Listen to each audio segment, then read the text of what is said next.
Donc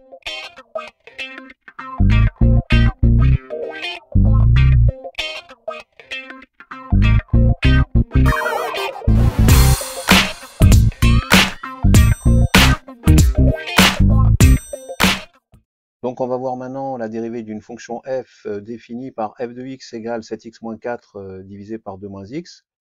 F de x qui peut être égal à l'expression suivante, c'est-à-dire u de x sur v de x, avec u de x égale 7x moins 4 et v de x égale 2 moins x. Donc pour nous aider, on va utiliser la formule de la dérivée du quotient de deux fonctions, c'est-à-dire u sur v', qui est égal à u'v moins uv', le tout divisé par v carré.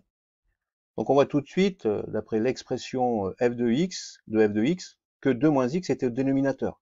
Or on sait que le dénominateur ne peut pas être égal à 0, donc 2 moins x ne peut pas être égal à 0. X ne peut pas être égal à 2. Donc l'ensemble de définition, la fonction f, c'est l'ensemble des réels privés de la valeur 2. Donc on voit tout de suite, vu que la fonction f n'est pas définie elle-même pour x égale 2, eh bien elle ne peut pas être dérivable en x égale 2. F est dérivable sur l'ensemble des réels moins la valeur 2. Voilà ce que l'on peut dire. Donc, ensuite, on a u de x qui est égal à 7x moins 4. La dérivée de moins 4, ça fait 0. La dérivée de 7x, ça fait 7.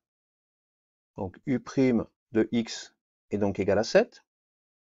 On a v de x égale 2 moins x. La dérivée de 2, ça fait 0. La dérivée de moins x, ça fait moins 1. Donc, v' de x est donc égal à moins 1. On va maintenant appliquer la formule, la dérivée du quotient de deux fonctions. Et donc, on va avoir f' de x, qui est donc égal à u' de x fois v de x, c'est-à-dire 7 multiplié par 2 moins x, moins u de x, 7x moins 4, multiplié par v' de x, c'est-à-dire moins 1. Donc 7x moins 4, multiplié par moins 1. Et le tout divisé par v au carré, c'est-à-dire 2 moins x au carré. Or, on a ici moins 1, et on a le signe moins ici, moins 1, eh bien ça fait plus 1. Donc au final, on se retrouve avec plus 7x moins 4. Donc f' de x est donc égal, alors si je développe ici, ça va me donner 7 fois 2, 14, 7 fois moins x, moins 7x. Alors il va me rester, je répète, moins 1, ça fait plus 1. Donc il va me rester 7x moins 4, donc plus 7x moins 4, et le tout divisé par 2 moins x au carré.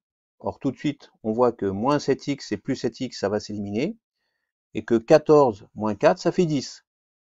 Donc au final, on va avoir f' de x, qui est donc égal à 10, divisé par 2 moins x au carré.